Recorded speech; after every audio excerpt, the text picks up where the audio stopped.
Hi, my name is Vadim Weinstein, and this is the very first podcast episode of Manifold Solutions. Manifold Solutions is a mathematics-centered company which specializes in providing purposeful and meaningful careers to advanced academic mathematicians and finds matches in industry and other organizations and institutions which need such talent.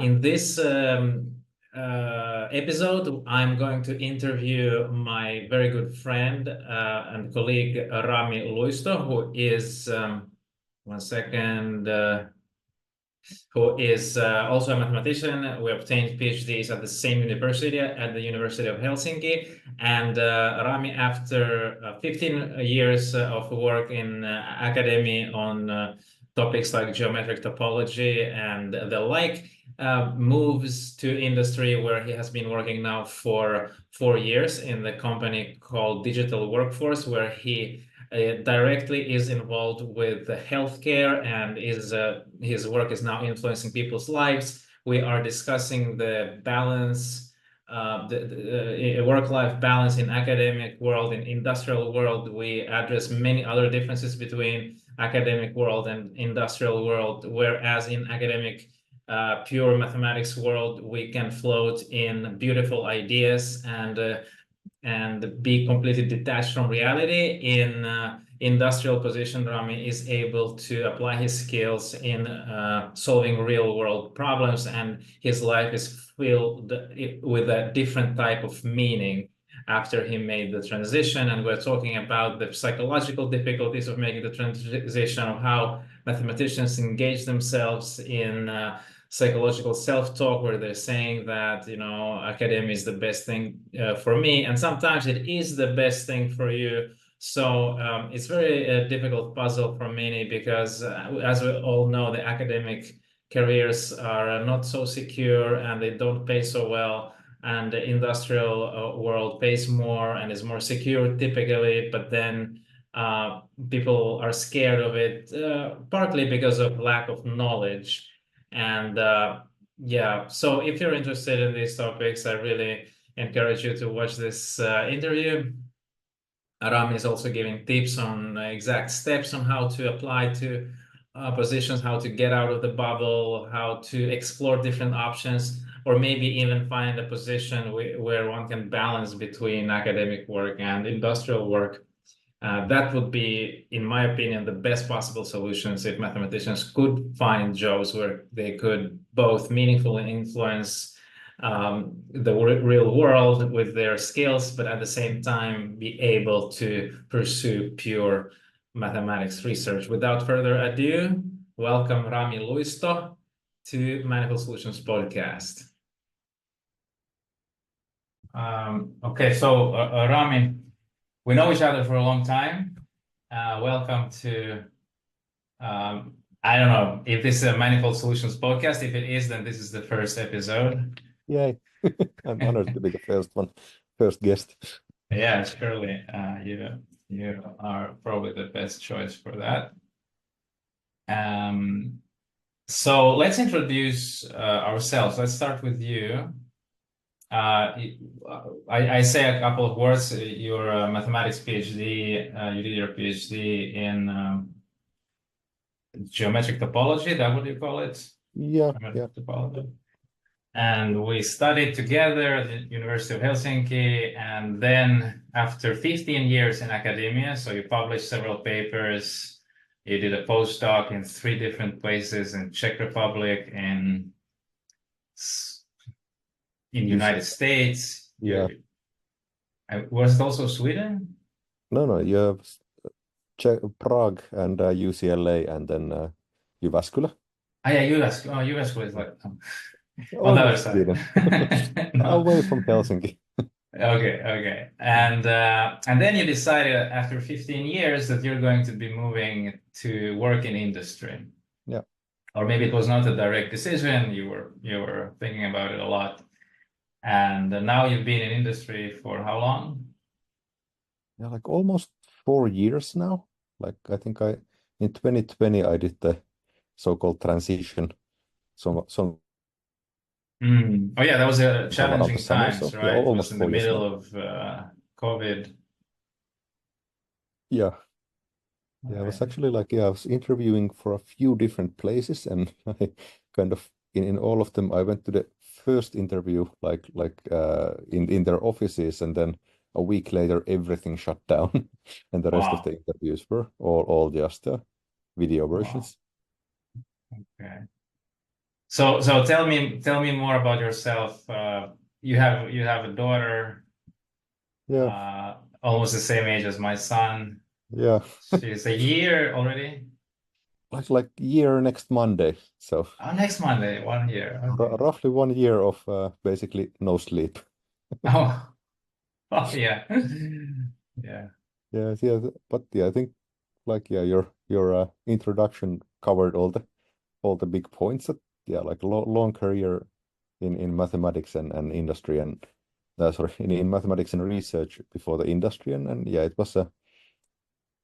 I'm not gonna go through all my thoughts about the transition because I've written about them a lot, but yeah, it wasn't a easy choice or a quick choice because my then fiance now wife used to tell me very gently that by the way I'm in the grips of a huge Stockholm syndrome. So it's kind of That's very when interesting. That's very interesting. Let's talk about that. And the Stockholm syndrome, I think, is an amazing metaphor. So let's dive into that. What is Stockholm syndrome, first of all? yeah, so yeah, maybe first of all, yeah, Stockholm syndrome. I think it's the name comes from some bank robbery incident in Stockholm or something where like the bank robbers they tried to rob a bank, but the police got there and then there was this kind of very long standoff and they took hostages and after several days the hostages sort of really started to like the bank robbers, so they were kind of that they were arguing to the police and so forth that hey, these are actually not such bad people, that they're actually very nice people. So it's They probably were probably very manipulative, very skilled psychopaths, yeah, unless they were just very nice robbers. I mean, but yeah, I'd imagine that they were like very good at yeah, being I don't, charismatic and yeah, it's probably not like you can probably be a nice person as you know someone to talk to while similarly having the sort of morality that you can rob banks. mm, But yeah, I'm guessing I'm no expert, but I'm guessing it's similar psychology than like what happens in abusive relationships, where you kind of right. start to explain stuff to yourself. Like one of my favorite books is this book called Influence by Cialdini, very Yeah. much kind of related to the thinking fast and slow stuff. And like I strongly believe that we often just do things based on instinct or semi-randomly, and then we just make up explanations on what we were doing.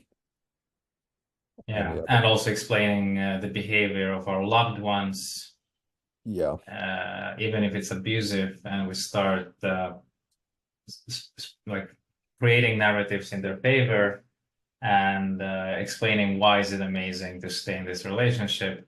And now you're saying that the research, or your wife was saying that the researchers in academic world are a little bit like those hostages. yeah. And I'm like now that we're talking about it, like I would semi-seriously suggest that if your aim is to kind of recruit people from academia, maybe you should look into studying a little bit on how people try to like the psychology of helping people away from abusive relationships or kind of getting Wow. people out of cults. This is this is an amazing start for our podcast, I think. Yeah. uh, but yeah, can you give examples? Well, Yeah, and like before examples and yeah, I think I'm yeah saying horrible things about the academic world, but I would also kind of want to emphasize that I don't like one of the really weird things is that the people tend to be awesome. So like my yeah, favorite thing about academia is the people and the networks and like people trying to survive together the academia, but then it's of course weird that the academia isn't some abstract, entity. It's the place that, all the nice people have sort of created together. So it's a very unhealthy working atmosphere for at least most of the people, but it's, populated by very nice people who try to help each other. But mm, but yeah, like let's say for personal point of view, like one of the very, very grating things was that uh, I would have to kind of almost every year kind of reapply for my own job, reapply for grants and spend Yeah, yeah, one month of my work time trying to prove that I can actually do the job I'm already doing. And yeah. with I guess in the last 10 years there were more and more PhDs for the same amount of positions, which kind of made funding a lot tighter, and the kind of cycle of funding periods came tighter, so people would spend a larger ratio of their time just applying to do the thing that they're actually doing. And then, of course, you have 100 PhDs writing 100 applications. They each of them spend a month for it. And then you have 10 professors spending like each spends 3 months just reading all the applications. And And then you have also one writing person. Yeah, so you're kind of their own. yeah, so you kind of we're sort of wasting several years of work effort to hire someone for, 1 year of work effort. So it's very, very unoptimal and it's very bad for the people. Yeah, I heard Especially, recently I was yeah, talking to a robotics researcher who got a Finnish academic grant for 3 years, a postdoctoral research grant, and in the middle of that, 1.5 years in, she told me she hasn't had any time to focus on the research for what the money was given because she has been applying for helping others to apply, participating in applications, and now already it's time for her to apply for the next one. yeah, It's like, yeah. uh, It's weird, and I think like maybe especially in mathematics, like one thing that makes the situation worse is that like compared to something like chemistry or physics, it's really common that you get your PhD and then you do a postdoc or you go to a company and work there like in a research lab or something for a few years and then you do a postdoc and you kind of go back and forth with the academia and the industry. And it's kind of like people say that you should do postdocs away from your own home university because then you kind of learn how stuff is done in different places and it kind of airs out the department to have some change. But we I know exactly one professor, Samuli Siltanen, who did a postdoc in a company, and he's the professor of industrial math. applied. So yeah, semi-applied or applied. So it's in pure mathematicians, it's like unheard of. Yeah, and it's that's true. I've heard in other areas like robotics that it's actually a good, like especially when you're applying for a professorship, it's very good in your CV if you have worked in a company for a while Yeah, or even founded your own company.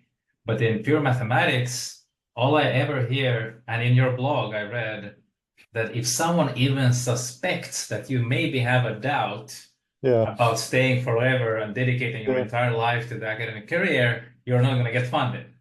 yeah, yeah. And it's like yeah, and it's kind of like also as you mentioned earlier that you have very good networks in mathematics.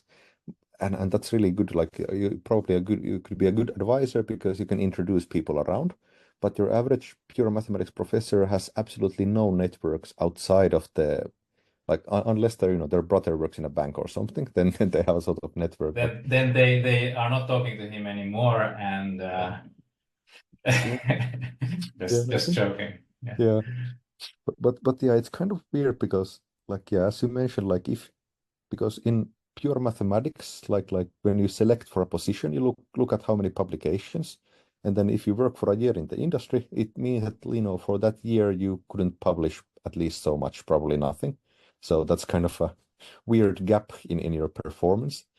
And then Right. like when you hire, it's kind of you can't you can't completely blame people who are hiring, postdocs or other researchers that they want the one with, greatest track record and greatest publications. And it's it's also a big effort to hire someone. So again, as you said, if you suspect that, maybe this person will only come to work for me so that they can actually study how to do something else, then I'll rather hire someone who is completely dedicated. Mm. And and there was this. Yeah, and it kind of also, I think it feeds this weird survivorship bias because I know many people who have gotten burnouts and depressions and all kinds of things during their studies and in graduate studies, but then the more often they not, then they just kind of drop off. They kind of get some usually nominal support that yeah, like you should, relax and take care of yourself, and then 2 years later, suddenly, oh, you don't have so many publications as this other guy who happened to be, more resistant to burning out for some reason. Yeah, the contracts are 2 years at a time, maximum 4 years at a time, and then Yeah. unless you're tenured. Yeah. Um, Yeah. in the last 4 years, not that you've been in industry, did you manage or did you contribute to any research paper after that? Um, let's say there was some, let's say, cleanup. We finished a few papers that had been already kind of in the review cycle, but like nothing novel. I I on a few holidays, I did some math, but I only worked on a few of these research problems, which I find interesting, but I was certain that I wouldn't actually be able to solve them because I was feeling annoyed about even the thought of going through the whole publication process because it's so kind of Mm, it's very fun to prove a theorem, but then when you have to do 8 revisions to get it just right for a publication, then it's a not very fun crucial anymore. part of the work, but yeah, it's not the fun part. So Yes, I think mathematics research divides into three parts. The first part is when you're searching for the right idea, which is very frustrating and can be very like you're in the darkness. yeah. Then there is a period when you have an idea, and that's the best period. That's Mm. when you develop this idea with your colleagues or alone, and then the proof is done. And then comes another horrible part where you go through the revision and the rejections possibly and waiting and Yeah. um, Yeah, and it's kind of like, sadly, it's kind of, you really can't skip that one because, like, yeah. at least for me, my intuition is not so strong. Like, I've had, major errors in proofs that have gone, they have only been found in the, let's say, second revision or after Wow. publication because they can be so subtle. Subtle, yeah. Yeah, so you really have to do the work. I guess it's similar than, writing your documentation and test cases for your programs. If you didn't do them while programming, it's Yeah, it's so yeah, it's work. so yeah, so now I'd like to hear what are you doing now? What is the work that you do now in the last 4 years? I know I read it from your blog, but Yeah, yeah. and but let's It would be a boring podcast if we just, if I reply to your questions. Yeah, read paragraph 18 of blog number 2. yeah. Yeah, so basically for the 4 years, I've essentially all the time worked for the one same company called the Digital Workforce. Um, Actually, my first AI job was thanks to you because you were consulting for the one Finnish NLP company for like Yeah. mathematical approaches to AI or something. And then Yes. I guess you were traveling or away or you were working abroad or something and you couldn't go to consult them. So then you had recommended that, hey, I know this guy Rami who has been, getting familiar Right. with AI. So maybe he could go and consult. And yeah, that was before I got hired by any company. I got that, and then in my CV, I was also an AI consultant. Ah, With, amazing. yeah, Yeah.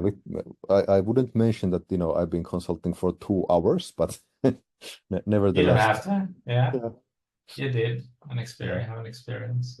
yeah. But since then, so maybe like when I was still deciding what to do after, when I would leave the academia, I was kind of AI was one of the big candidates, but I also was thinking about, medical systems programming or something where it would be. I wanted a job where I would believe that I'm doing something actually good for the Hmm. society at whole. And yeah, the digital workforce, the company I'm working for, it's kind of uh, it's like how would I say? So the company produces in general these digital workers. So basically, imagine a program that has good access to Excels and browsers and most Office software, and it also very easily controls your mouse and keyboard. So the kind of things these systems do is that they kind of, if you have to, let's say, move a lot of data from Excel to some company web portal, and you don't have an actual, programmable interface to the web portal, then you either have to do it yourself, which is boring, or then this, robot will just, click the buttons and then copy paste and so forth. Or it can automate something like you have a new employee coming, so you will have to, reserve a computer and make up, bank statements and so forth and this kind of stuff. So that's the major thing our company does, and there's like 200 people doing that. And then currently we have 4 people in the AI team. So I'm in this kind of small AI team inside a big company, and that as a sort of context of what I'm doing. So I and the AI team are sort of building these intelligent capabilities for these digital workers in various projects. And the title I currently have is Healthcare AI Lead Data Scientist. So I'm essentially responsible for the AI projects we do related to healthcare systems. Right. Yeah, I read from your blog, and that really, I felt, I don't know, I was like moved by it. You said that one of your first data science, or maybe not first, but one of your big data science assignments was related to indeed healthcare. And in the data, there was like a lot of, there was some class which was small. And you asked the doctors, why is this class so small? And they said, well, because when people have this disease, it's very likely that they die before there's more data collected. And then you wrote that it was I'm just quoting, very positive and humane evolution for me, which helps me remember that the things I do are not just fun intellectual exercises, but actually touch human lives. Yeah. And that's something that we miss in academia. We don't Yeah, have it, especially in mathematics. yeah, and it's kind of like like the whole this big referral handler thing where that was also connected. It has been kind of so educational because especially as a mathematicians, you think, okay, we have to classify text. So a classification problem is that there's going to be, discrete collections, and then, each text has to go somewhere. And if you go really wild, you might even, uh, add some noise to the labels or do something like that. But in practice, it's kind of that there are no clear classes and there are no kind of the situations might change, and then the data is no longer, as you said, just abstract data point. And if you don't have enough data points, you have to figure out how to extend your data set. But then you're strongly reminded, but no, these are actually real People. people, and these are Wow, this is amazing. And you said also in that blog that it was a positive thing for you to be in a situation where solutions are not dictated by some rules and some logical, rigid, formal demands, but are actually more flexible. And anything that works for this problem right now is enough, and so it gives room for creativity. And I wanted to ask, does it ever bother you, or do you ever, because I think there is also a negative side to this, which is yeah. that in mathematics, we really love this precision, and we love that everything is, mathematics is eternal. Something Euclid proved 2,000 years ago, 3,000, is still valid. Do you do you miss that? Yeah, like partially, yeah, and I can still see that the kind of language I use when I write documentation and reports, like I'm very hesitant to say anything kind of completely that would say that this will always go like that, because as a mathematician, I know that this is now kind of this is not mathematics. So like I partially, yeah, but on the other hand, it's kind of it makes something so much easier that like let's say all functions I handle, if they're continuing, the kind of all these, complex examples are not actually there, or they're such a small. Well, like of course in mathematics, when you want to prove a theorem, you have to prove it for all the cases, and you might have this one really hard special case that takes, 3/4 of your paper, but you sort of know that in practice when you use it, like that never happens, like that's, a rare edge case. But in math, that really doesn't matter. But like in Yeah. here, when you, let's say, especially when we're building an AI system where we aim for a, let's say, 90% accuracy, and then if 0.01% of the cases are super weird, then we just, ignore the cases. Right. Yeah. But yes, I'm often reminded, I think it was your advisor who said it to you during your PhD or something, that Vadim, your paper is full of almost correct statements, but in mathematics, things are correct or false. So the paper is full of false statements. Yeah, exactly. I remember that. Thanks for reminding me. Yeah. And it's kind of, Uh, but it's sort of, because there's like a few things here, because I think like in the pedagogical side of computer science, they have this very known issue that when you're teaching the first programming course, it can be very hard for the students, because if you have, one of the classical programming languages, your code either compiles or it doesn't. And like 9 times out of 10, it won't compile. So mm, the learning experience is that you try something and then the compiler just slaps you and says, no, bad you. mm, Then you try again and it kind of slaps, and then you don't kind of get any sort of gradient, like where should I be moving? Okay, like Python or Java, they usually kind of hint that, okay, maybe the problem is here, but let's say C doesn't. It really just punches okay. you harder.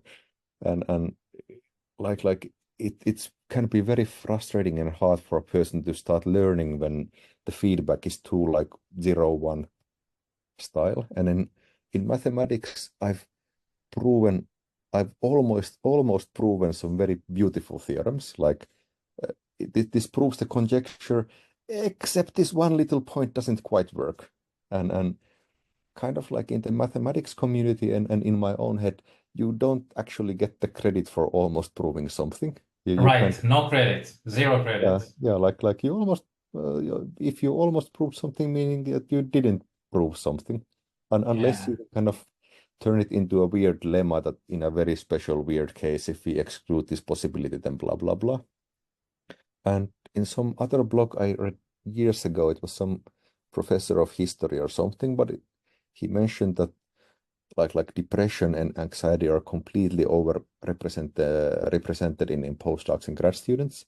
And his theory was that the one big issue is that you can't exceed your own expectations when you're doing research. If you prove something, like you're super happy, and you get, almost 5 minutes of euphoria, and then you hope you don't find a mistake. But then after a while, you kind of realize, I could have actually proven this, 2 years ago if I had Yeah, a. because once you understand it, it feels easy. Yeah, yeah. So, Yeah. so kind of like you're always hitting just below your expectations, and that's bad for your brain. Whereas like, but Yeah. in my current job, I sometimes things go not as well as I wanted, but sometimes I exceed my expectations, and the kind of average is there, and my brain is happy that I always sometimes go over as well.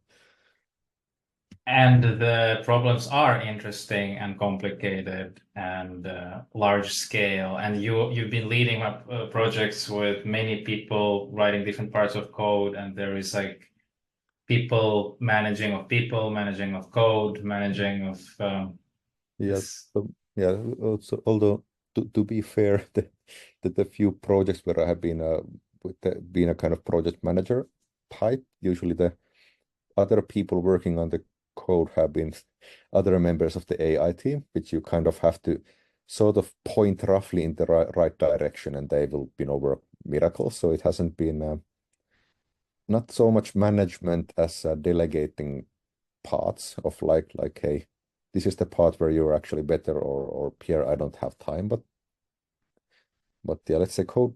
code management then is that's a big thing, because like one thing I really like is that when I was still a grad student or a student, I sometimes, write code and write programs, but usually it was like on the side of other stuff, meaning that I would spend maybe 20 hours during a month to write something, but now I might spend, 20 hours a week during several months to write a single, thing, and you can build amazing things, but the managing of your code base is a completely different beast when you have Mm. thousands of lines of code. Um, You write in your, I'm using a lot your blog as a reference. I'm going to post links in the description. yeah. You write that even already when you were applying, they were asking for communication skills. Mm. And that is a big difference also between academia and an industry. And something that you're good. I think you're naturally, maybe you and I basically are, I would say exceptional in Yeah, mathematics circles in terms of being outgoing and extrovert and yeah.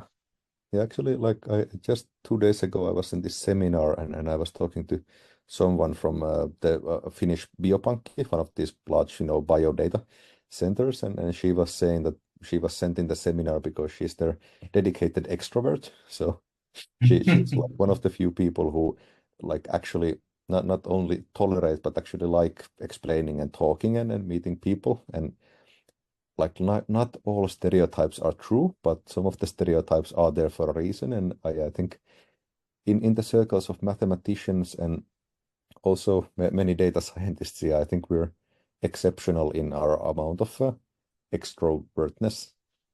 Yeah. right. Right, which means that, what does it mean that normal mathematicians who are more introvert, and is it more difficult for them to get a job in industry, or is it something they can work on and learn? Yeah, and I think like many of the like mathematicians I know, they might have a slight misunderstanding on like how this goes, because many of them they claim that they are introverted and they're not, good at X, Y, and Z. But many of them have also, lectured courses and being course assistants. And that's kind of all of that is that you're explaining a complex topic to people who don't know that, complex thing. Like admittedly in companies the situation is different. You're not kind of usually the authority figure. You explain things to your boss and colleagues, but it's mostly the same.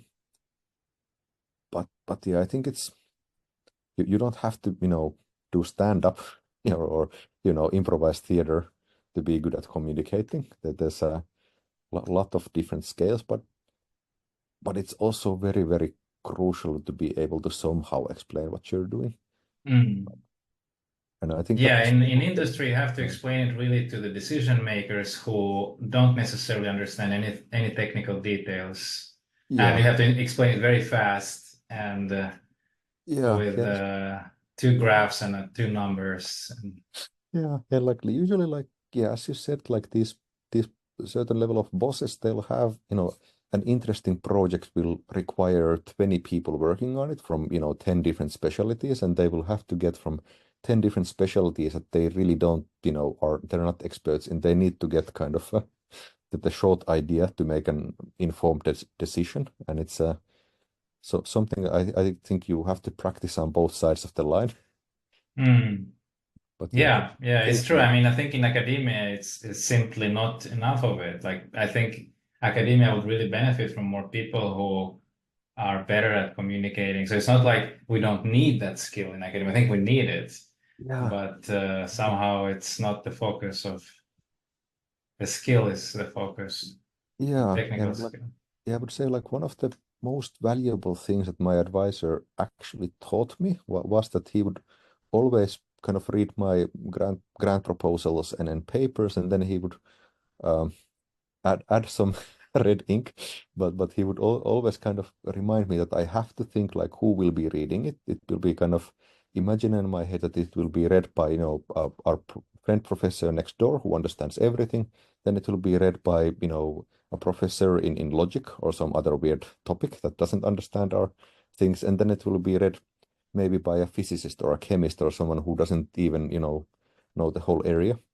So you Right. kind of, when you're thinking, you have to think who is reading it and like especially focus on that many of the readers will not be reading more than the, skimming the beginning of the text, and you have to kind of really like I still think that there has to be a sort of fractal structure in most of your writing. Mm. The message of the whole paper should be in the intro, and the whole intro should be kind of condensed in the first paragraph, and the first sentence of the first intro paragraph of the intro should contain the kind of like bullet point. Like if you only read one sentence, then Mm. maybe that.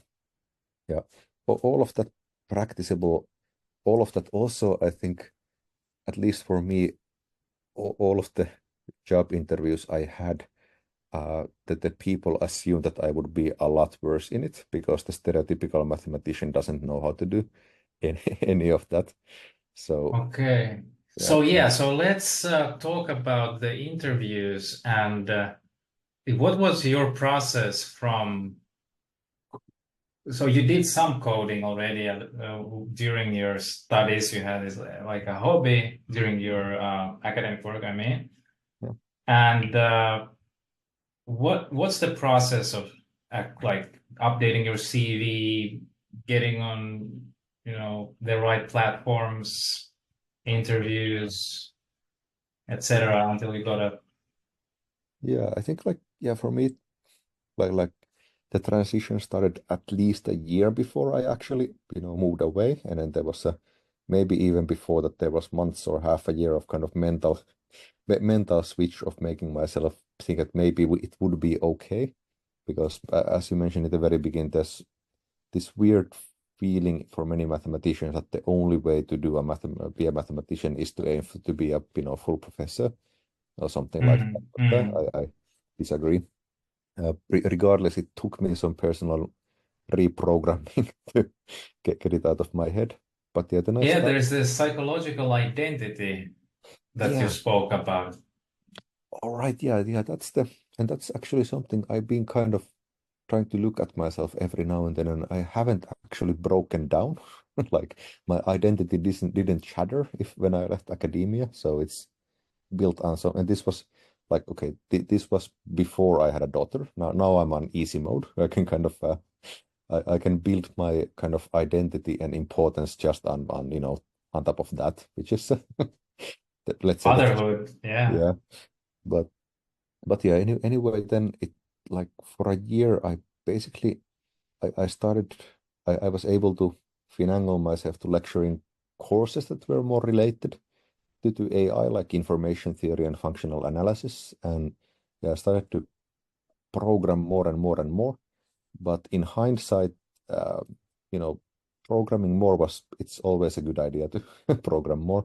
And then I took AI courses, but in hindsight, I had a completely false idea on what I would need to know before applying for jobs because Mm.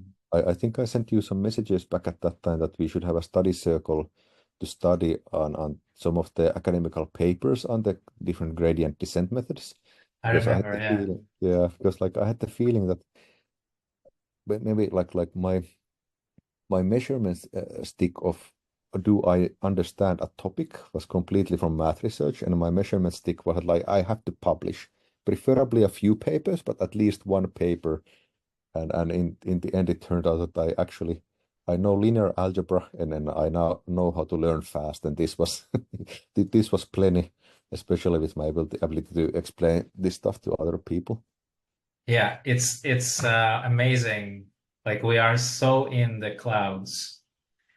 Yeah, Like I know exactly what you're talking about. Like I also when I was consulting, one of the companies I was consulting, I wrote a 9-page math document with proofs because just for myself, I felt I can't even give them my code before I have really understood and proved that this really works. And eventually, when I told them about it, they actually paid me a little bit extra for doing that, and they took that document for themselves, and that was kind of funny. But we both understood that without me, they won't use that document for anything. Yeah. And I remember the guy just said, I can see that it probably helped you to understand our topic better, so that's why I'm going to pay you a little bit, because then in the future you will be able to help us more because you did this, not because Yeah. we need this document. Yeah. uh, yeah, but we are very in the clouds. On the other hand, I think you say linear algebra, but does anyone who went through linear algebra 1 in our analysis in our first year would do the same as you? Okay. Admittedly, I might have a slightly deeper grasp. That is, yeah, that is what I was Yeah. that's what I was going after. You have a deep grasp of it, so meaning you could come up with a new linear algebra way of using it. You know what are the ways mathematics works. Like even if you don't know all the theorems that exist, you can imagine, oh, maybe there is like a theorem like this, and you can find it if you need. Maybe there is a matrix decomposition Yeah. algorithm, like then you can Google it because you have these years of experience around Yeah. Yeah. Like, yeah, around yeah. it.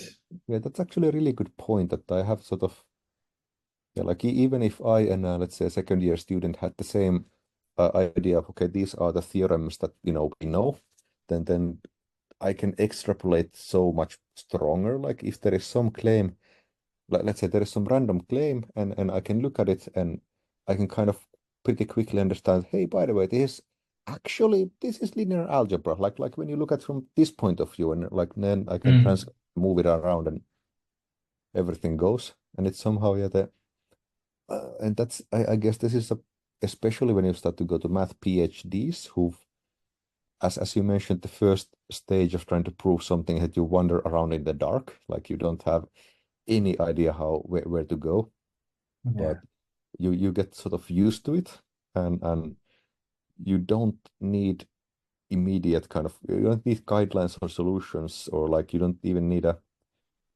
you can be very independent in finding solutions to complex things, and that's very hard to convey in an interview to someone else, but it's one of the super strong skills we have. One of my favorite examples was that I was working on this like long project, and then there was essentially I had two collaborators, our head of AI with a PhD in machine learning, and then one of our subcontractors who had been coding JavaScript for 10 years or something.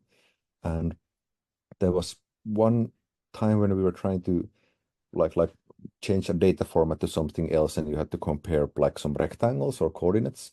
And then I gave the subcontractor a task of like, okay, please, visualize the squares, print them or something. And then 2 days later, when we had a meeting, they just told me that, okay, I tried, but the coordinates were not, in the format I expected. So I couldn't do anything. And then we spent 5 minutes looking at, the data, and I realized that, okay, this is the format for the coordinates. And then I told them what to do.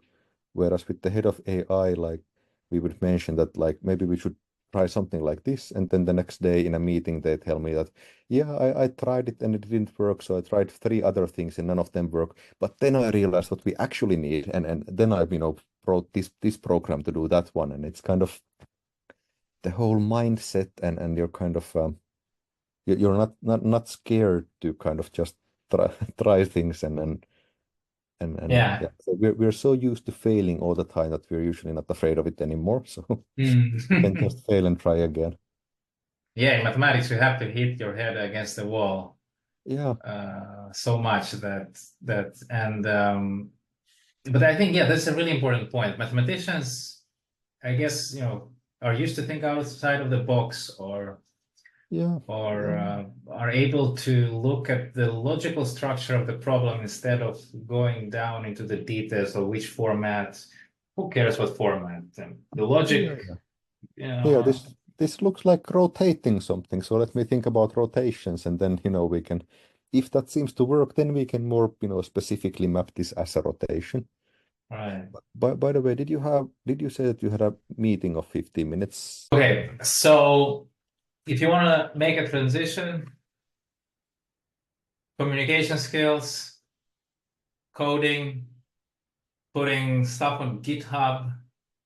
Yeah, I think that because I think the big issue often is, and then I've heard this from other people, that like so many people in the industry, if they haven't worked with PhD people before, they kind of assume that we can't do anything else than academia. We don't know how to come to the office from 9 to 5, or we don't know how to send an email, or we don't know how to do anything but sit in a chair and then drink But, coffee. but it's true. Yeah. I mean, the stereotypes are not always false, right? Yeah. There is, admittedly, we maybe have gotten used to something a little bit too much. For example, like academic freedom, I kind of dislike the term, because your academic freedom usually means that you're free to reapply your own job for several months each year, and you're free to research all the things that interest you, and that will probably give you, a funding next year. So it's academical free-ish dumb, so something like that. But yeah, like admittedly, having someone else to decide what you're gonna work on can be challenging for some people. Though if you find a good company where you don't have micromanagers, like usually, like in academia, you're usually told what course you're gonna be lecturing. They're not gonna be, holding your hand and forcing you to do exactly something, but usually you have a course and maybe a book assigned to you. So if you have a good boss in the private sector, it's kind of the same. You're given a project, and you're told what needs to happen in the end, and then you might have more or less freedom to actually do it. But That's yeah, very nice to hear. Yeah. yeah. There's of course, like, yeah, like maybe on the topic of this freedomness, there's one thing that did come to as a slight shock, is also that they don't want to have a report 1 year after the project how everything went. But because again, Which they never read. yeah, yeah, here they actually read the reports, and again, I think it's due to the fact that the boss actually has 20 people that are all working on the same project, and they actually want to figure out if everything is progressing, or like how everything is progressing, because there are interdependent parts. So you might have to plan what you're gonna do, and report what you're doing a lot more frequently than usually. But Yeah. Yeah, yeah, you wrote that you break down the project to pieces which are like 2 weeks or 1 week long in advance. So you make a plan for the whole half a year or year. yeah, And that was something that caught my attention. This is something that we don't really do, to yeah, be honest, in academia. And maybe we would benefit from doing it. yeah. Like, At the same time, yeah, it wouldn't always, like, if you it try to write a new okay. paper, like Yeah, for the can't. next, yeah, for the next 3 years, every 2 weeks, I will try to prove the theorem, and then if I fail, I will try again. Yeah. Okay, so you split it down. Yeah, Um, yeah, but it's kind of like, it's at times, it's of course like I really I like to write code, and planning how to write code is not writing code, so that's a minus. But then again, like, when you do have tasks where you can plan it, it kind of brings you also a little bit of safety, because it's again, I've so far had very good bosses. So like once you write the plan, it's not written in stone and you will get punished if it fails, but it's kind of something you kind of compare on how things are going. And then if things are going slower, then you can discuss it. Hey, by the way, maybe you need a pair of hands to help, or maybe we mm. have to kind of rethink about it. And that's something that I had gotten used to doing myself in many projects, because I had many, outside grants, meaning that I got paid for a year of work beforehand, and then I was free to do whatever, which again, freedom, but on the other hand, I like doing math.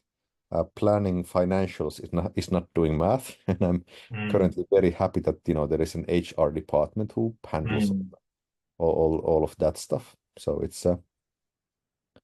So in it's fact, the industry solves many things that academics dream about, like having HR department, having secretaries, having someone to, yeah, because a lot of things we have to do. Even somebody making your schedule actually yeah, like having is. like I don't think even our CEO has a secretary, but that would be kind of the dream where you have like having an HR department is kind of a communal secretary handling kind of these Mm, many of these daily tasks. I remember when I was at UCLA, there had been some budget cuts, and like if you have to cut the budget at the math department, where like what do? You don't have, expensive equipment or chemicals or large supercomputers. You just have, salaries of people and rent for the building. Uh, so and the you couldn't cut the, professors' salaries because those were very hard negotiated. So they would of course target the administrative and yeah. maintenance sector. So what I would then see would be these, professors like, you know, full professor at UCLA level people, vacuuming their own offices because there was no longer, So maintenance of. instead of their salaries being cut a little bit, they end up doing work which is much lower paid Yeah, in yeah, and that's kind of general. And yeah, wow, this is uh, so inefficient. yeah, that Efficiency is the word that academy doesn't really know. And in industry, it must be, right? Because that's how money yeah, that's works. yeah, like and I'm still not a capitalist, but I see that some of these inefficiencies they are completely removed in especially in the private sector company because it's like if our CEO would be like as it so happens our CEO actually does, clean the office every now and then to kind of boost up the idea that everyone should collect their coffee cups, but he's not gonna start, deep cleaning the floors with washing machine because it would be a complete waste of his, salary and work time, and it Right, would and it's not like his wait, skill. He probably would do it yeah, badly it would be like for yeah, the board starters. would be like what the heck, dude, that this is not an Yeah, optimal way to create profit for the company. And yeah, yeah, yeah. there's of course downsides to profits, and especially Uh, we every quarter you want to get, the numbers go up, and then there is of course, negative side effects, but many of the really annoying, inefficiencies are cut off, and then that's a big win mm, for me. Have you read Yudkovsky's what is it, the inadequate equilibria or inefficient equilibria? not sure, not sure. I've read a lot of Yudkowsky, but not necessarily this one. Yeah, no, it's a book from I was in Prague then, so like maybe 6 years ago. He's talking about at length at many situations where well-meaning people all try to do a good thing, but they end up in a very kind of Ah, in a non-local maxima, like in a local right. maxima, non-local maxima, and they can't move away from it, by just trying very hard themselves. It would require kind of an outside interference somehow. So yeah, Like the prisoner's dilemma, probably like yeah, that. like so, sort of these things where yeah, like yeah, like you even if you try to do your best, or even if you try to do what's best for the whole community, Hmm. one kind of local action is not enough. It would require that all the actors, like more than yeah, let's say a multiplayer prisoner's dilemma, it would be kind of Interesting. required. Right. Yeah, but yeah, I think like not saying like in the private sector there are then different local maxima that are not global maxima, but at least the ones I grew frustrated during the decade of academical experience, many of those are gone, and it's very very, very refreshing. I think I already asked you a similar question, but I'll ask it again. Or I think it's a different question. You Mm. said at some point you had not you didn't say it, but I read it from your blog that at some point you had the privilege to be an opponent for someone's PhD thesis during Mm. your industry time, and this reminded you of how what does it mean to get deep into mathematics. I Mm. wonder, do you miss that? Because I myself, like, I can't go for 3 months without doing it. Because I've tried also to work. I also worked in industry, and I go back and forth, and I'm planning to work more in industry. But I noticed that if I go for 3 months or 4 months without without immersing myself deep in some mathematical project, I just it I don't know, I'm like addicted to it. I start losing myself. I'm like, whoa, everything is vague, nothing is certain. Yeah, uh yeah. They're like, yeah. Let's say I do have the same. So yeah, like I maybe like one like I even when I was in academia, I tried to have a proper summer vacation where I actually let go. But yeah, so 1 month is doable. But after several months, I know what you're describing. It's kind of you're not yeah like I'm yeah I'm somehow losing myself. So maybe hmm. that's where my identity is actually focused. Like that's one of the supports.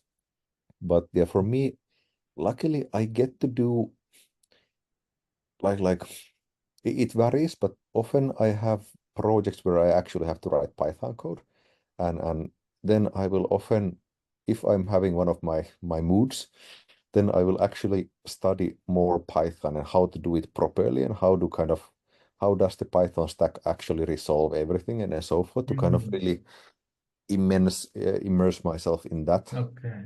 So sometimes the projects themselves are actually complex enough that I actually have to think, which is Hmm. it's kind of I don't know how to say it without it sounding completely wrong. It's not that the private sector projects wouldn't be complicated, but usually like the amount of concentration and thinking you need, it's in some sense it's less, and in some sense you kind of have to think in a more like maybe you have to focus on a more wider spectrum of things, so it's not so narrow and focused because it's like I sometimes imagine, I don't remember if I wrote this down, but I imagine myself as a kind of retired Olympic athlete because when you're trying to prove an open problem, Right. then maybe you spend a few months kind of really getting into the literature to figure out what's all the related things, and then you have a few months or weeks depending like on the situation where you're kind of supercharged, you're kind of completely focused on this one narrow task and you just keep hammering it, and usually you fail, but it's kind of and when you're into academia, that means you might do it 12 hours a day, Yeah. 6 or 7 days a 20 week. hours. Yeah, like until you like sometimes until you drop, like you try to Yeah. solve it until you actually break down, which is Yeah. not a healthy thing, but it's kind of what you're driven into. And I've done that, and it can feel amazing. And like I guess Olympic athletes, your body might actually be kind of broken after your career. And now I'm still in the phase where I'm a retired athlete. I go sometimes running. I have competitions with my friend, and it's fun and good exercise, but it's not the kind of same immense focus. I I like this. yeah, Yeah. like I don't. I've never done a 12-hour work day in the company, I think. May- may- Maybe like on paper sometimes when we've gone into production and I've had to kind of observe that everything is still working, but I haven't in a let's say in a very very healthy way, I haven't pushed myself to the boundary because an awesome power and a very sad power that many people in the academia I know of have is that they know where their personal kind of burnout level is, so that they can push just to the edge of burnout and then you know not go over it. Again, not healthy, Uh, but yeah. yeah, and sometimes Yeah, not You go and over it, and yeah, then and then yeah. yeah, go over it very, very badly. Right. But Oh, yeah, like that's a very interesting metaphor. I just recently wrote on LinkedIn, I think, yeah, that we are like heavy power lifters, hmm, and we need to go to the gym sometimes. Like if Arnold Schwarzenegger goes, he switched from bodybuilder to a movie star, but he couldn't stop going to the gym because then his muscles would wane. yeah, So you're like Schwarzenegger who went from bodybuilder career to use your now you're using your yeah, muscle to help people's lives more in a much more direct sense. yeah, But sometimes you go to the gym. Sometimes you yeah. need to maintain. Yeah, no, yeah, that's a good. Also, I like that metaphor as well because I think we're okay. You're still also in the academia, but yeah, like as a like former powerlifter, I sometimes go to the gym and I'm still like much stronger than like 90% of the populace. So if I see a grandma, yeah, out in the street struggling with a bag, I can easily lift it and carry it somewhere. And same in the office. I'm still the best at math in the whole company by a large margin. Wow. But Yeah. I don't need to use the full power I used to have. And it's Mm. kind of and it kind of makes sense. Like most places, they don't need the full kind of mental push of a research mathematician because otherwise they wouldn't have a business case. You Nice. can't kind of get mathematicians to do that just by giving them a little bit of money. You have to have people who are, completely, you know, zoned into something to get that. And okay, maybe OpenAI or Google and Microsoft has this kind of things, but not your average Mhm. company. They need to have a business case that is sustainable with the average level of excellent performance and not the kind of ridiculous pushes you can only get a few times. When you were hired, did they look specifically for PhD mathematicians? Or And no, they I think so. When I was hired, the company had kind of recently, that the AI boom was, it had been starting, and now the medium level companies also realized we need AI people, and there was no, master's degrees for data science yet, or at Mhm. least not any that would be already mass producing people. So Mhm. they were, trying to hire people who would be able to do AI work relatively Okay. quickly. So when I started, there was okay, one of our technically top person, Leon was his PhD was in computer vision, and then Pedram was just finishing his PhD in machine learning, like some more human aspects. But for example, Xenia had a double master's degree in bioinformatics and computer science, and then they had me as a PhD for math. So we had kind of there was a continuation of highly trained people with technical degrees who had recently learned enough AI to also in in the sake of honesty, the company had three founders, and the first person they hired after that is my best friend. So I had a very strong internal kind of reference. It's not a bad thing. I think networking and connection, being connected and knowing people, that's very important. Yeah, yeah, Because when they hire somebody, they are hiring somebody into their family, so to speak, yeah, yeah. And right? it's like, yeah, and like unlike academia where you need to have, the top 1% of the top 1% of applicants, here, like just like the target isn't so narrow, like that the top applicants you have, they're all gonna be probably great. So like from the technical point of view. So then the question is, which one of these people I actually want to work for the next year and or several years? And if your friend can tell you that, by the way, yeah, I know this person, they're awesome, then the other people might even be more awesome, but it doesn't count because you have the Hmm. reference. And here, I guess we have a kind of double problem with the fact that your advisor and all of your research friends at the math department, none of them have any networks. Ah, So yes, you won't yeah. have any kind of personal, yeah, references there. Like right now, after 4 years, I have friends in 10 different, programming companies. And Mm. my hiring process would be so much easier because I could just call a friend. Mm. And this one blog I was reading about some programmer, he was mentioning that he has never, sent a CV or a cover letter.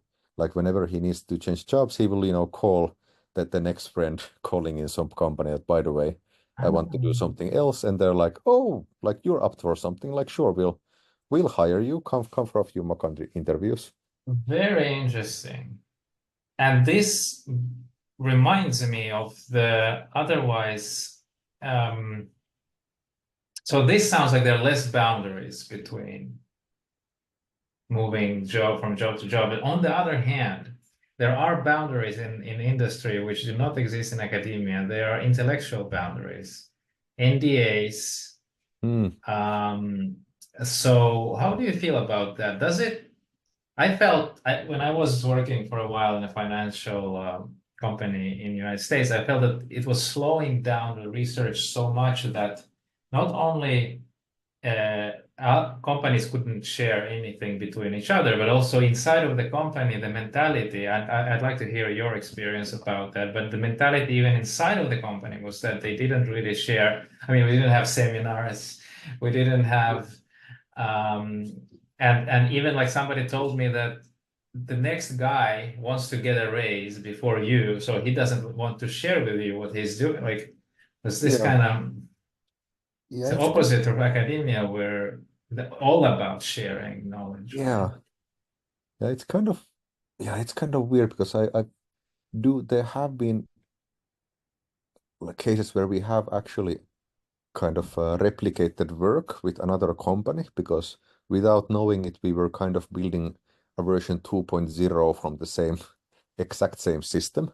I still don't know how we did compared to each other because, like I even heard about this kind of semi-unofficially even. So like no sharing, not even the fact that we are doing something because of course, if we're trying to create some new cool product, well, this wasn't a new product. This was a kind of minor thing, but especially if you're building something new that is supposed to, bring you an edge in the market, then of course you're not going to tell anyone before you're kind of able to launch and introduce everyone. So like it of course makes perfect sense financially, but yeah, it is a little bit annoying because I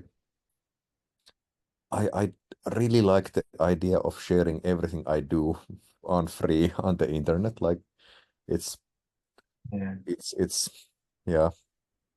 I I I I understand it and I won't rebel against it, but I also don't, yeah, I don't completely like it. Mhm. At least in Finland with the NDAs, there was this new legislation like a year or two ago that if you have a if you have a non-compete clause, at least in your Yeah, contract, then if you leave the company has to pay like a half of your salary for the duration of the non-compete. yeah. So I it's know yeah, this happens in the States. Is very common, yeah, especially in financial sector, which I kind of saw a little bit. yeah, Mm. yeah. So yeah, it's kind of, oh, actually, I guess this kind of ties up to we were discussing about this, non-optimal thing. So this is a very global Mm. non-optimality, like we're replicating the same thing in small groups and not sharing information. And like, I'm guessing everyone would probably benefit in the end if we just all shared. And for Mm. example, I'm really happy about the Hugging Face library, where these large language models and small language models are often shared, like excluding, the GPT 3 and 4 and these kind of high-end, money making. Which you wouldn't be able to train on your own computer Yeah, anyway. yeah, yeah. But like you have, all these birds and Robertas and T5s and now the Poro by the Silo AI and Turku NLP groups, those are there. Right. So the open source culture is the antidote to this a little bit. Yes, sort of, but yeah, but then again, there is a flip side because on one hand, I support open source a lot, but then again, I've in academia, everyone used some version of Linux and OpenOffice or LibreOffice. Now in the company, everyone used Microsoft Office, and when everyone is using the same system that costs reasonably a lot of money and actually has support and very up-to-date updates, it actually works very, very well. So when you have non-open source stuff, then I it will might, censor this part of the interview. No, yeah.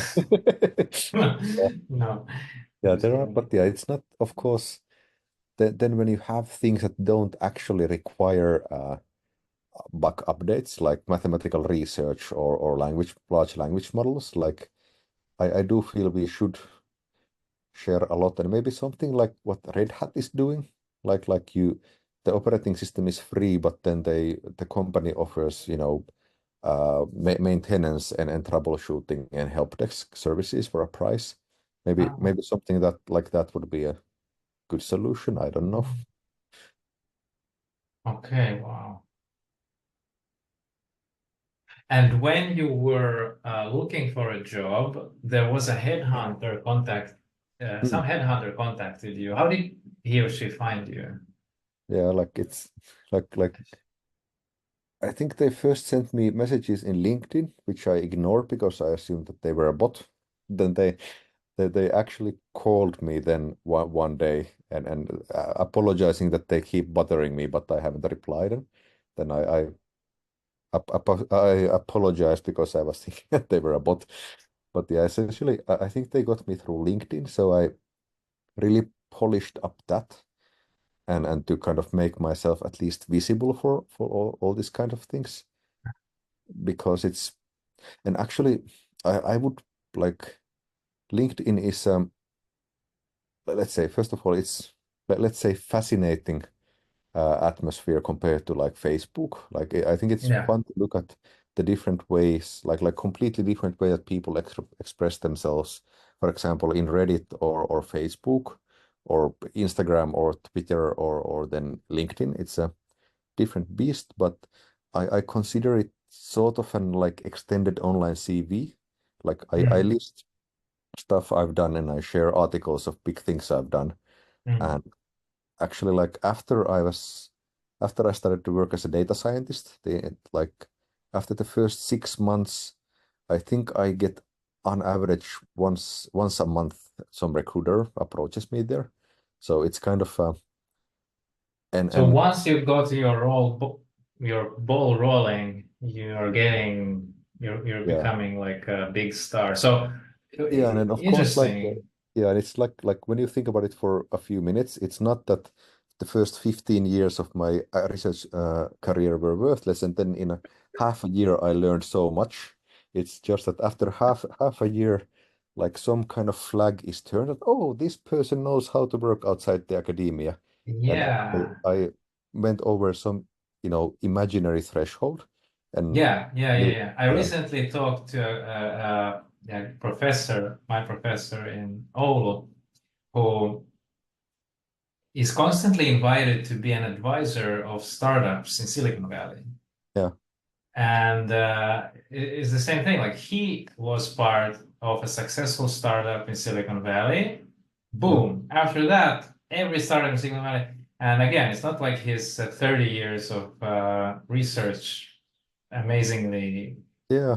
you know, It's some didn't weird matter and now matters, but it's Yeah, it's some weird signal, I guess. Like once someone has wanted to hire you, then everyone is like, "Oh, that's a person that someone might want to hire, so we want to hire them." And it's again, it's such an unfair hurdle, especially for mathematicians with no connections to this sector, mm, because like you have all the skill and like just kind of waiting there, and it can be very hard to get the first job, but once you get it, then you can get other jobs. And it's I don't know it's silly and frustrating and it's so unfair somehow. but that's great for that means that there is like a lot of untapped resource. That's how I see Yeah, it. A lot of yeah, untapped resource for companies to find great skilled people, and it's almost sounds like it's a cosmetic change that they have to. So to learn a little bit of Python, to learn a little bit of to make a CV. So you shared that the kind of academic style of CV is. yeah. There should be a different name for it or Oh yeah, something. they use now digital portfolio, for Oh, example. yeah, that's maybe more descriptive because it's yeah. But yeah, maybe like I'm slightly exaggerating that for the first job you just have to learn this funny little dance that has very little to do with your job. Like you can do your job with the skills you have, but you first have to learn the dance that everyone dances. And once you dance the dance, then you get hired and you can kind of Hmm. forget because You, like you have to any learn PhD I to know, yeah, I would hire them immediately because I know that like regardless what they know now, less than half a year they can do the tasks I need them to do. Like Python is at the level you need for most tasks. Like you don't need to research level mathematics and you don't need super deep Python for most cases. You need people who know how to solve problems and then write them down both for their boss in English or Finnish and for the computer in Python. And then that's it. It's yeah. Let me pull it up. I like this. I don't know if you still agree. You did this many years ago already. So oh yeah. so here's like side by side Rami's academic CV on the left, one page out of Yeah. four. Yeah. And it has like very detailed descriptions, this seminar, this conference, this invited talk, this publication, etc. And on the right hand side we have his more industry focused CV, which also probably is a good idea, like you say, to adjust it depending on the position you're applying to. Yeah. Yeah. And I remember when like I was still a student and they were actually hiring Professor Siltanen. And then I was kind of a student member of the hiring committee because they had to have a student member. And Really? yeah, and I think back then I was not at all a token person in the table. I had so much important things to say about hiring professors. So no. Anyway, like I remember Samuel's CV was something like 12 pages because like he had patents and talks and papers and all kinds of things. And yeah, now I think like yeah, one page is good, two pages usually already too much. I think Mats Jullenberg's CV was, I don't know, 50 page. His CV was like we were admiring it at some point. Yeah, but this industrial CV, I think is right on spot, right? So you put up the most important milestones of your career, and then you have this kind of free text, Hmm. like which is I think worth noting. So you're writing and you're expressing your personality. My research into mathematics mainly focused on geometric analysis. Da, da, da, da, da. You explain these are the tools. And if you want more detailed description of my research, you can find it on my homepage. Amazing. So who cares? If somebody wants, they can open your homepage, which is right here. Yeah, yeah. And teaching, and then you explain like what is the most important, your co-authored books. Yeah, amazing. Because it's kind of like I guess I elaborate on it a lot in this particular text, but yeah, there's a if you want to kind of communicate many different things with your CV, like your kind of technical skills and experience is kind of straightforward. You just, tell that you have a PhD and then you tell, I've been working in these universities. But then when you want to explain, for example, your communication skills or like if you're a fun person to actually work with, then communication skills, again, you tell that, you tell that you're a good communicator and then you list some courses you lectured. But then are you a fun person to work with? Like that's borderline impossible. And but yeah, you can kind of hint at it by, you know, trying to toe the line of what's appropriate for a CV or like a professional Yeah, text. yeah. Like Even in the like putting a picture is like, is this serious enough? yeah, like in my CV here, like just under my name, it says a pure mathematician with the heart of an engineer. So Yeah, slightly playful for, you know, a professional CV, but slightly also hinting that okay, maybe this is not all serious person. Maybe they can also tell a joke or something. yeah, yeah. I would totally look into this candidate if I saw this kind of CV. Okay, very cool. Let me look what else. Oh, yeah. About the interview process. Yeah, Um, the interviews are not they're not exams, you're saying. yeah. I think I That's what compared them. probably most mathematicians would expect, that they're gonna be grilled. Yeah, I think I compared them with going on a date in some of my writing. Like Yeah.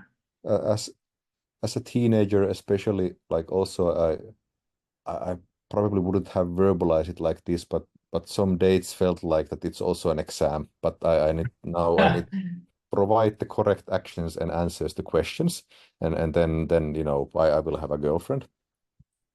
And like in the job interview, like it's not that you have to provide the correct answers and actions and then you will have a job, but it's at least the good interviews I've been on, they have been kind of discussions getting to, you know each other, the company and yourself.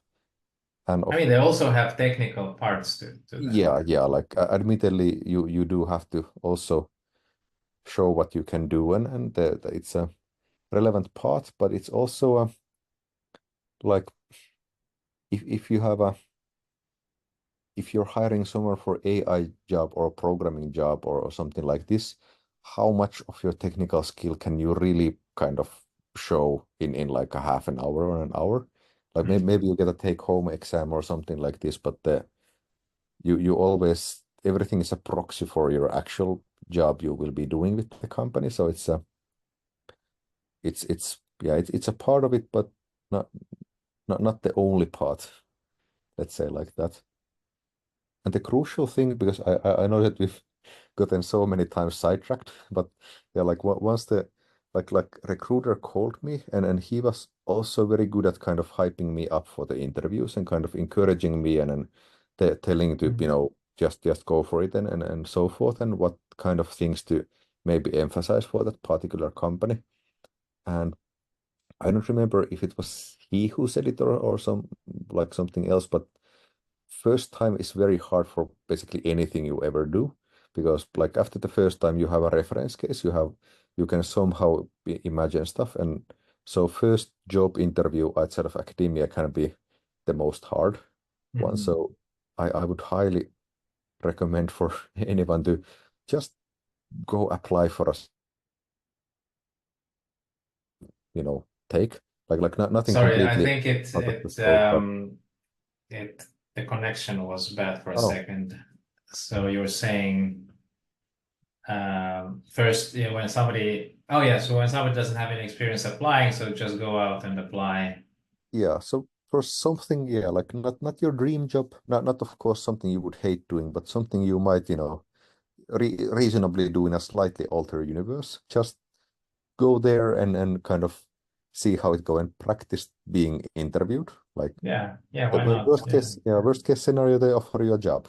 Like, Yeah, yeah. What yeah, could what could go wrong? Yeah, yeah, are you and working in English, or is your team is international, or? yeah. So when I started, we had, I think our data science team was 7 people, and the only joint languages we had was like the only joint language between any pair of us was English, except for I think Pedram and Elin spoke something like Urdu because they like happened to, but yeah, it was completely. I joked that I was token Finnish guy hired for. It's a Finnish company? The Yeah. 200 people are all in Finland?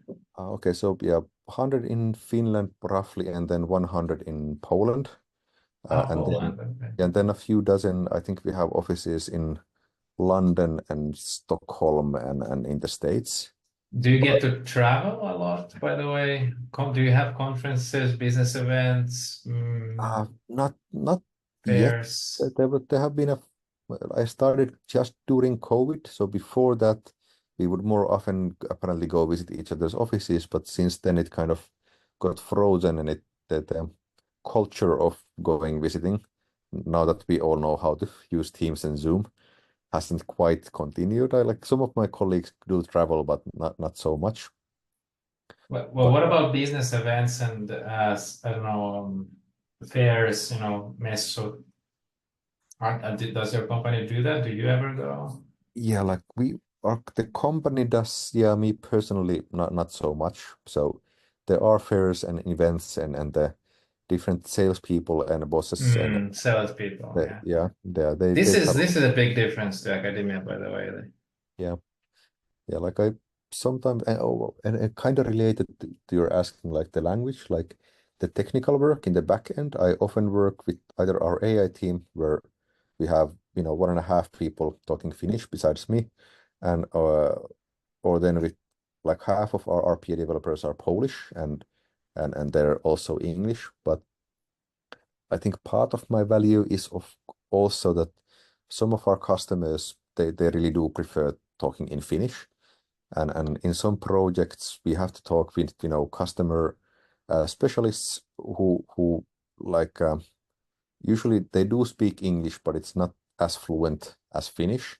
And then when you have to discuss very complex topics about some process handling, then it's a lot more beneficial when, the data scientist can actually talk in English, sorry, in Finnish, and Mm. there's not a broken phone connection. So let's say 50-50 in English, Mm. Finnish.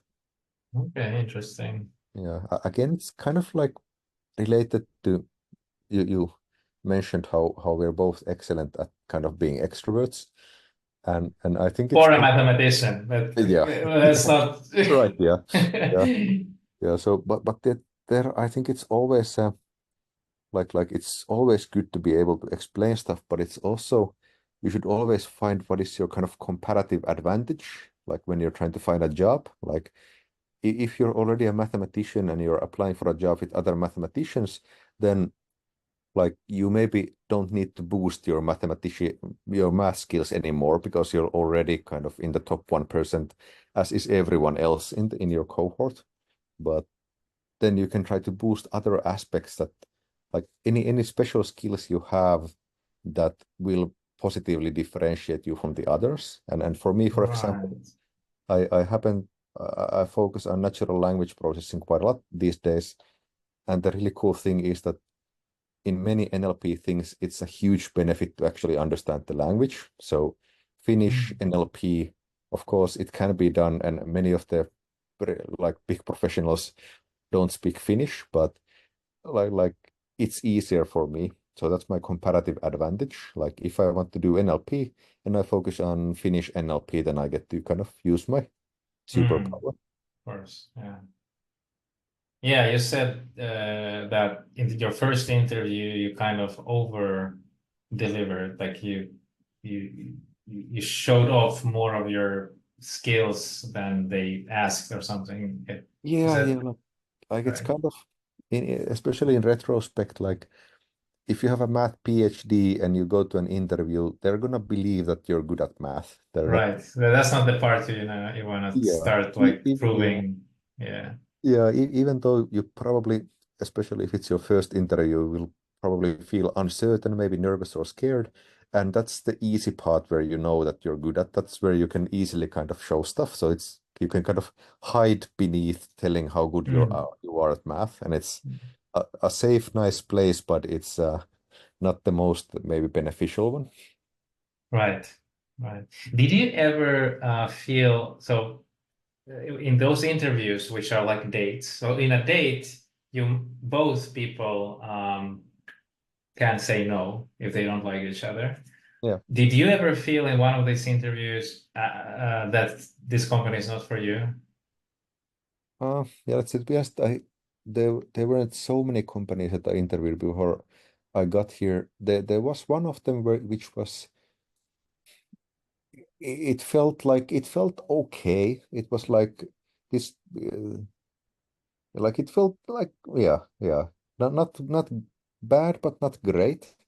And I got the feeling that yeah, I'm not gonna say no myself, but if they offer me and I don't get anywhere else, I guess I could work there for a little bit just to kind of get my bearings on how these things work. But yeah, nothing that I didn't get the chance to really see what would happen if I would have needed to refuse. Hmm. Hmm. Interesting. Yeah. Interesting.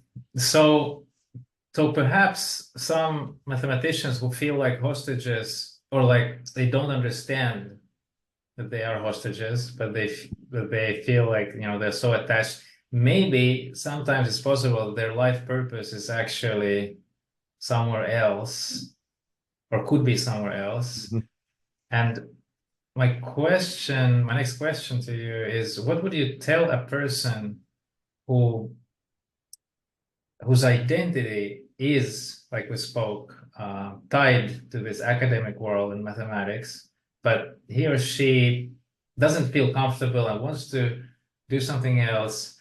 What Mm. would you, how would you encourage? Oh, Yeah, but yeah, let's say part of the a large part of the reason I wrote a lot about this was that for me it was really beneficial that I think it was Riikka Schröderus, Tyllis student, who wrote in Facebook about her experience about leaving the academia, and then she was also kind of honest about very many of her thoughts about the process. So I kind of tried to provide the same that really show by telling an example that yeah, you can be nervous about it and it kind of feels scary, and maybe you lose your identity, but then after you do it, it actually still is, you know, I'm still happy, even more happy than I was before, to kind of really give an example that there is actually something there, because there is in academia basically all of your role models have not done this, so you have no kind of yeah, no because those who have done, they are out. yeah You yeah don't even hear their names. And yeah the culture we propagate, unfortunately, I don't mhm, know where it started. Did it start with Paul Ardèche, who said that people who are out of academia are dead? yeah. I And noticed, yeah, like during our coffee break, I noticed that you had posted about this, and yeah. yeah, and we keep saying that it's a failure, and mm, Ah. Yeah, and it's kind of and it's kind of like, even if we don't say it's a failure, and even if like I think in University of Helsinki they have these career days that, you know, once or twice a year there's 2 hours of lectures by people who left the academia.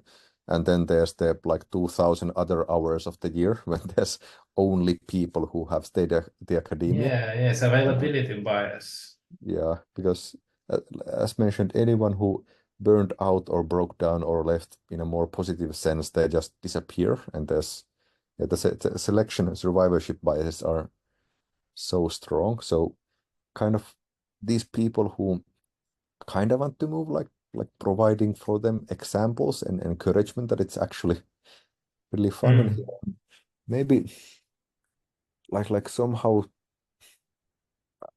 trying to tell them that it might be like that their personality and identity, maybe it's not completely resting on math. Maybe it's like with myself, maybe it's resting on solving complex things and doing, okay, for me it's doing something clever seems to be the core of my happiness. It can be a very stupid pun, or but it has to be something kind of fun and clever. I either in like it's better when it's in math or programming, but you have to find the out of the box clever workaround for something, and then I feel happy. mm, And it might be that these people just need, and there are, let's say, other environments where you get to do complex thinking, and you will just get more positive feedback and more money and more mental well-being while yeah. doing it.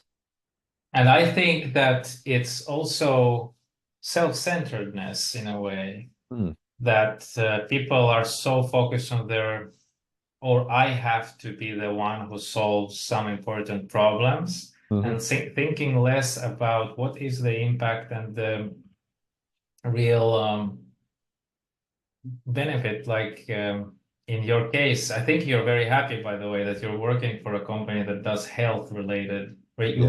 or you are in a position to do things that are very important for society, so you can really see tangible results. Because not everyone, you can end up in industry in areas which are not so, not Yeah. necessarily fit your own value system. Yeah. So that's also something to look out for. Like, people should be careful to find their own place. Yeah. Yeah. And I think it's I forget where someone was writing about it, but yeah, kind of really understanding what really are your values and then doing stuff that is kind of, aligned with your own values. That's and then yeah, like getting a tenure in being a math professor, it is a value, but it not might actually be the deep thing that will make you happy. Mhm. I hear you quote someone, and I requote that a man must love a thing very much if he practices it without any hope of fame or money, but even practice it without any hope of doing it well. Such a man must love the toils of the work more than any other man can love the rewards of it. Yeah, That captures very well this yeah. mentality, I think. Especially I think in math because as we mentioned, like whenever you prove something a little bit later, you feel that well that was kind of obvious. So Yeah, I know there are mathematicians who are actually proud and arrogant, but many more mathematicians are like, yeah, I'm okay at this, but yeah, I don't think yeah. they get the feeling that they are doing great math. Yeah, I've read Mikhail Gromov write somewhere that I'm just an expert in one or two areas of mathematics. Yeah, That's it. Gro To yeah, those who don't know, yeah.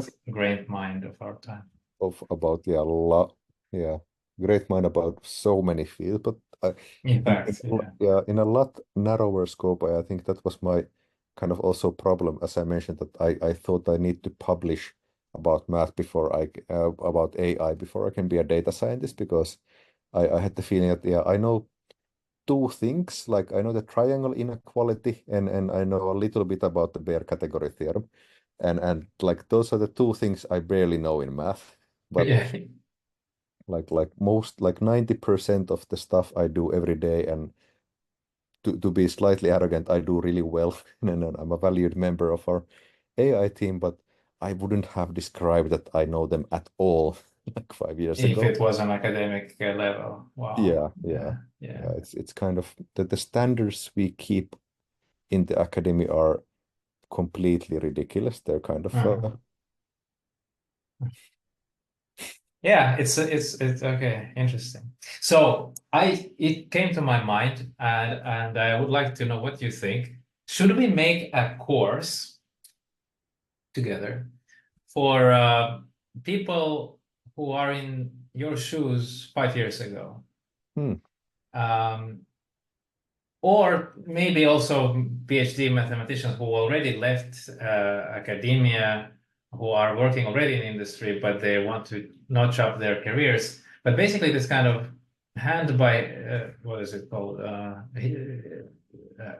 Hand by hand leading, like the building. steps, you know. Yeah, because there would be like because I kind of related. I just yesterday I was updating my webpage about the various talks I've given, and I came across old emails where right after I'd published the first out of the trilogy of my blog post, I had like two different people, sorry, three different people from two different universities contacting me within a week, asking if I would be willing to come to talk to a seminar about the topic to undergrads and grad students. So because I think would be a huge need for these voices and like some kind of course or let's say, I don't know what the format would be, but something where we would collect more information and more than just Rami's opinions on three long blog posts would be very beneficial.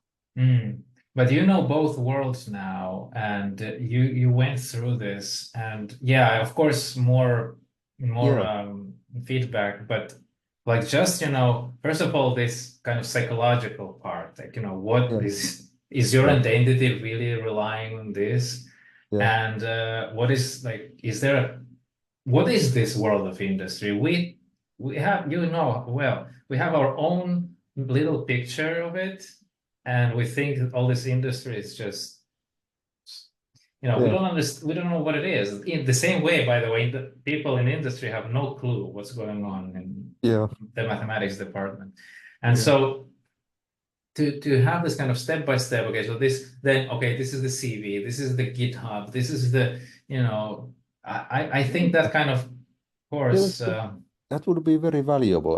Yeah, let's say I'm warming up to the idea the more I think about it. Okay, good, nice. Yeah, let's do it, and I think we can wrap up. So unless you have something to add, some final words.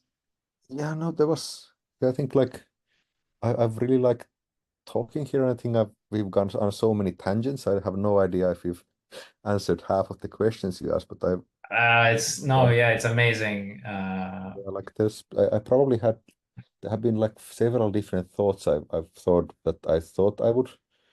That was a weird sentence. Like there were several things I might have mentioned, but I know I've forgotten them all. So hmm. I don't have anything. I don't We have can a have another one. We can have another one soon. I think this is a very important topic, and many people would be interested to hear more. yeah. Okay, maybe as a one Yeah. a slight punchline, but what you just said really resonated with like just like I think it was John von Neumann or someone who said that splitting problems to linear and non-linear is like dividing the universe to things that are bananas and things that are not bananas. So kind of the same. Many people in academia they think that there is the academic world and then there is the private sector that is kind of one other thing, but there's and vice versa, of course. But yeah, also maybe spreading a little bit about the idea that the private sector actually also has the public sector and 50 million different variations of things you might be doing. So it's Yeah, right. yeah, Rich there's like variability, yeah, there's different areas. And yeah, by the way, I also thought something that I forgot and now I remembered is that in university, we are not taught any of these things. We're not taught. I remember we had to figure it out on our own. What are the possible career paths for mathematicians other than the professor that we see every day? And the yeah, professors themselves never talk about applications. I was so frustrated. You remember that one lecture where we were sitting, the lecture was called, the whole course was called Minimal Surfaces. hmm. It was Oh yeah, you asked the oh yeah, I think I remember what you're talking about. Please go on. And in the first lecture, I think, or the second lecture, he said, in this course, we only focus on surfaces of dimensions 5 and up. Yeah, Which to me, it was at this moment, it was like, wait a second. When I'm thinking of a minimal surface, I'm thinking of a two-dimensional soap bubble. yeah, Now, I raised my hand and I said, what is the usefulness or potential applications of these minimal five-dimensional surfaces and up? yeah, And the answer was, do you remember what he said? He said, "Are you a mathematician?" yeah, Literally, that's what he said. yeah, And I think I didn't continue that course. yeah. Uh, Not for long anyway. yeah. Um, Yeah, and it's a completely but valid. that captures the mentality a lot and how we are never taught. And later when I met robotics, found out that algebraic topology can be applied to robotics on a Yeah, much lower level than what I knew algebraic topology. yeah. like I knew algebraic topology much further than was enough to understand the Yeah, basic things, and we were never told any of that. yeah, yeah. Like nowadays, I think we talked earlier, like not in this podcast, but some days ago about we've read the same book about topological robotics or something, and like once you read the introduction, you kind of realize, so this kind of four-dimensional torus, it's just a configuration space of a robot with four elbows. It's not some Yeah, kind of magic abstract thing. It's like this industrial like thing that you might be actually programming, and then here it goes yeah, on the surface.